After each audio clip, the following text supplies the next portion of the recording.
तो hello friends, welcome back to my channel. तक कैसे हैं आप लोग? उम्मीद करता हूं अच्छे होंगे और आप लोगों के बेहतरीन सपोर्ट से हम भी बहुत अच्छे हैं।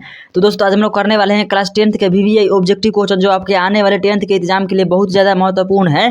और पाठ का नाम क्या है? तो पाठ का नाम है ऊर्जा के स्रोत, यानी कि ये फिजिक्स का लेसन है और ये साइंस के अंतर्गत आता है। साइंस में कुल 3 चैप्टर होते हैं। कौन कौन सा होता है? तो फिजिक्स, केमिस्ट्री और बायोलॉजी। तो हम लोग फिजिक्स कर रहे हैं। फिजिक्स कंप्लीट आज हो जाएगा, उसके बाद हम लोग क्या स्टार्ट करने वाले हैं? तो केमिस्ट्री स्टार्ट करेंगे। केमिस्ट्री का भी वीडियो आप लोग अगर जो नहीं देखे होंगे तो पहले भी वीडियो पढ़ाया गया है, लेकिन अब नया देखना चाहते हैं तो नया भी वीडियो आएगा, तो इसीलिए चैनल को सब्सक्राइब कर लीजिए। और नहीं तो रहने दीजिए, अभी चैनल को सब्सक्राइब अभी मत कीजिए। जब वीडियो पूरा पसंद आएगा तभी चैनल को सब्सक्राइब कीजिएगा। तो चलिए, पहला क्वेश्चन है कि तेज प्रवाहित जल की गतिज ऊर्जा को विद्युत ऊर्जा में रूपांतरित करने वाला संयंत्र क्या कहलाता है? तो इसका पहला ऑप्शन है जल विद्युत संयंत्र, दूसरा है ताप विद्युत संयंत्र, तीसरा है ए और बी दोनों, चौथा है इनमें से कोई नहीं। तो इसका ए नंबर सही उत्तर हो जाएगा जल विद्युत संयंत्र, क्योंकि यहाँ पर जल की बात हो रही है। जल की गतिज ऊर्जा को विद्युत ऊर्जा में रूपांतरित करने वाला क्या कहलाता है? तो उसका नाम है जल विद्युत संयंत्र। चलिए आगे देखते हैं 2 नंबर क्वेश्चन। तो 2 नंबर क्वेश्चन में दिया गया है कि जल विद्युत ऊर्जा किस प्रकार का ऊर्जा स्रोत है? तो अनवीकरणीय है कि नवीकरणीय है कि दोनों है कि इनमें से कोई नहीं है? तो सबसे पहले आप लोग ये जान लीजिए कि नवीकरणीय और अनवीकरणीय में अंतर क्या हो जाता है। तो नवीकरणीय का मतलब हो जाएगा ना कि जिसका जितना यूज करेंगे ना तो वो उतना खत्म होते जाएगा, तो उसको बोलते हैं अनवीकरणीय। और नवीकरणीय का मतलब हो जाएगा ना कि जिसका यूज करेंगे लेकिन फिर से वो नया आ जाएगा, तो उसको बोलते हैं नवीकरणीय। जैसे नवीकरणीय में सूर्य हो गया, पवन ऊर्जा हो गया, जैसे कि सूर्य हो गया, पवन ऊर्जा हो गया, जल ऊर्जा हो गया, तो सभी नवीकरणीय में आते हैं, क्योंकि इनका जो है ना बार बार पुनः चक्रण होता है। जैसे कि हवा, आप लोग सोच रहे होंगे कि हवा तो जो हमेशा बहता नहीं है, लेकिन समुद्री इलाकों में हवा हमेशा बहता है, तो वहाँ पर हवा जब हमेशा नए रूप में बहते रहता है तो वो क्या हो जाएगा? नवीकरणीय हो जाएगा। सूर्य तो है कि सूर्य भी हमेशा रोजीना यानी कि रोज उगना ही है, तो ये भी नवीकरणीय हो जाएगा। लेकिन कोयला एक प्रकार का अनवीकरणीय है, क्योंकि ये जो है ना एक दिन खत्म हो जाएगा। चलिएगा आगे देखते हैं 3 नंबर क्वेश्चन। तो 3 नंबर क्वेश्चन में है कि पवन को गतिशील करने के लिए उत्तरदायी कारक का नाम क्या है? तो सूर्य की किरणों द्वारा पृथ्वी के भूमंडलीय ताप में क्षेत्रों की वृद्धि, दूसरा नंबर है कि पृथ्वी का घूर्णन, तीसरा है स्थानीय परिस्थितियाँ, चौथा है उपयुक्त सभी। तो इसका सही उत्तर क्या हो जाएगा? तो पवन की गतिशील करने का उदाहरण क्या है? तो इसका उपयुक्त सभी सही उत्तर हो जाएगा। चलिएगा इस 4 नंबर देखते हैं क्वेश्चन। नाभिकीय विखंडन में क्या होता है? परमाणु नाभिक के 2 भागों में टूटते हैं। विखंडन का मतलब क्या होता है? 2 भागों में टूटना। दूसरा ऑप्शन है कि प्रोटॉन 2 भाग में टूटते हैं, तीसरा है कि न्यूट्रॉन 2 भाग में टूटते हैं, चौथा है इलेक्ट्रॉन 2 भाग में टूटते हैं। तो इसका सही उत्तर क्या हो जाएगा? तो परमाणु के नाभिक जो होते हैं ना 2 भाग में टूटते हैं। और सनलाइन में क्या होता है? सनलाइन में होता है कि आपस में जुड़ते हैं, यानी कि जुड़ते हैं, 2 नाभिक आपस में जुड़ते हैं। 5 नंबर क्वेश्चन है जीवाश्मी ईंधन के जलने पर कौन सी गैस मुक्त नहीं होती है? तो पहला है ऑक्सीजन गैस, दूसरा है कार्बन डाइऑक्साइड गैस, तीसरा है सल्फर डाइऑक्साइड गैस, चौथा है नाइट्रोजन गैस। तो जीवाश्मी ईंधन के जलने पर ऑक्सीजन जो है ना नहीं मुक्त होता है। मतलब आप लोग कभी नहीं सुने होंगे कि जीवाश्मी ईंधन यानी कि कोयला, पेट्रोल, डीजल ये सब जलाते हैं तो ऑक्सीजन निकलता है, ये कभी नहीं सुने होंगे। लेकिन आप लोग सुने होंगे कार्बन मोनोऑक्साइड निकलता है, यानी इसका फॉर्मूला होता है CO। उसके बाद carbon dioxide, methane, sulphur dioxide, ये सब के बारे में जरूर सुने होंगे, लेकिन ऑक्सीजन के बारे में कभी नहीं सुने होंगे। 6 नंबर क्वेश्चन है तापीय विद्युत संयंत्र में ईंधन के दहन द्वारा, तापीय विद्युत संयंत्र में ईंधन के दहन द्वारा क्या होता है दोस्तों? तो प्रकाश ऊर्जा उत्पन्न की जाती है, कि ऊष्मीय ऊर्जा उत्पन्न की जाती है, कि यांत्रिक ऊर्जा उत्पन्न की जाती है, कि गतिज ऊर्जा उत्पन्न की जाती है। तो इसका सही उत्तर क्या हो जाएगा? तो इसका सही उत्तर हो जाएगा ऊष्मीय ऊर्जा उत्पन्न किया जाता है। 7 नंबर क्वेश्चन में है कि डेनमार्क में कुल ऊर्जा खपत का कितना प्रतिशत पवन चक्कियों से प्राप्त होता है?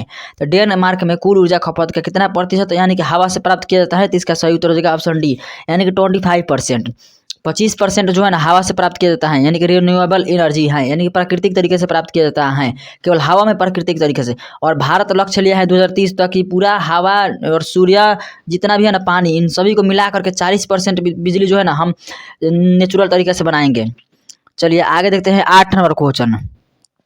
औद्योगिकीकृत देश अपनी कुल ऊर्जा का कितना प्रतिशत नाभिकीय विद्युत संयंत्रों से पूर्ति करते हैं?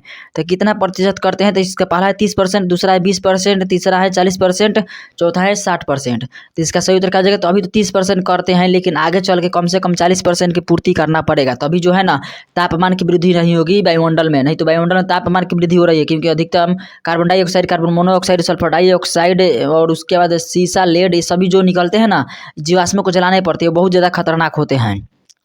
9 नंबर क्वेश्चन है, भूतापीय ऊर्जा पर आधारित विद्युत संयंत्र निम्न में से किन स्थानों पर कार्य कर रहे हैं?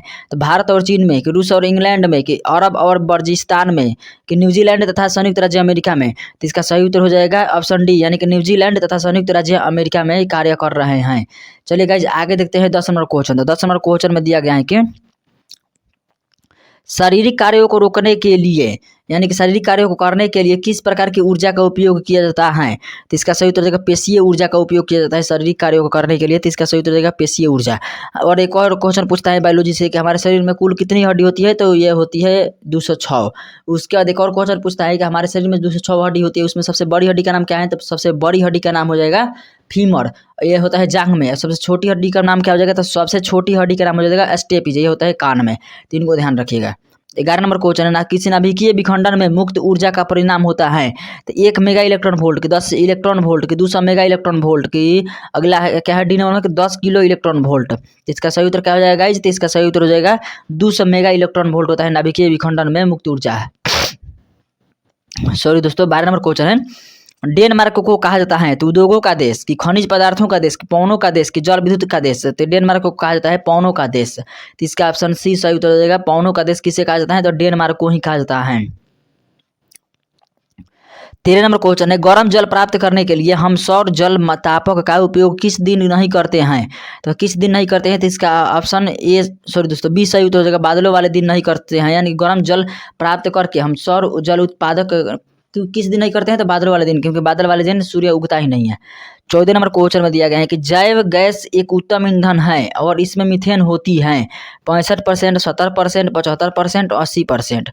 तो जैव गैस एक उत्तम ईंधन होता है जिसमें मीथेन कितना होता है? तो मीथेन होता है ऑप्शन सी, यानी कि 75% मीथेन होता है। तो 75% इसको याद रखिएगा।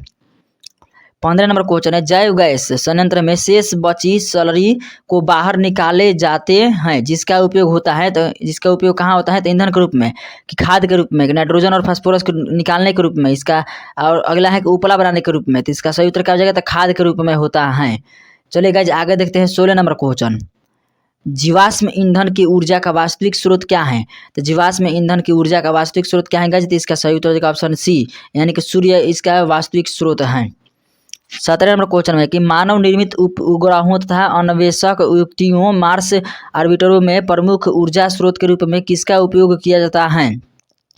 पहला ऑप्शन है सौर ऊर्जा का, दूसरा है पवन ऊर्जा का, तीसरा ऑप्शन है सौर सेल का, चौथा ऑप्शन है इनमें से कोई नहीं। तो इसका सही उत्तर क्या हो जाएगा? तो सही उत्तर हो जाएगा सौर सेल का, सौर सेल इसका सही उत्तर हो जाएगा। 18 नंबर क्वेश्चन है, रेडियो सुदूर क्षेत्रों के टीवी केंद्रों में क्या उपयोग में लाए जाते हैं? तो सौर सेल पैनल, की सौर सेल, की सौर ऊर्जा, कि इनमें से कोई नहीं। तो इसका सही उत्तर क्या हो जाएगा? तो इसका सही उत्तर हो जाएगा सौर सेल पैनल का उपयोग किया जाता है। 19 नंबर क्वेश्चन में है कि निम्न में से किसका उपयोग खाना बनाने वाले ईंधन के रूप में नहीं किया जाता है? तो निम्न में से किसका उपयोग नहीं किया जाता है? तो इसका पहला ऑप्शन है सीएनजी, दूसरा है एलपीजी, तीसरा है बायोगैस, चौथा है कोयला। तो इनमें से किसका उपयोग खाना बनाने वाले ईंधन के रूप में नहीं किया जा सकता है? तो इसका सीएनजी का नहीं किया जा सकता है। सीएनजी का मतलब उपयोग किया जाता है गाड़ी चलाने में। सीएनजी का फुल फॉर्म क्या होता है? तो कंप्रेस्ड नेचुरल गैस।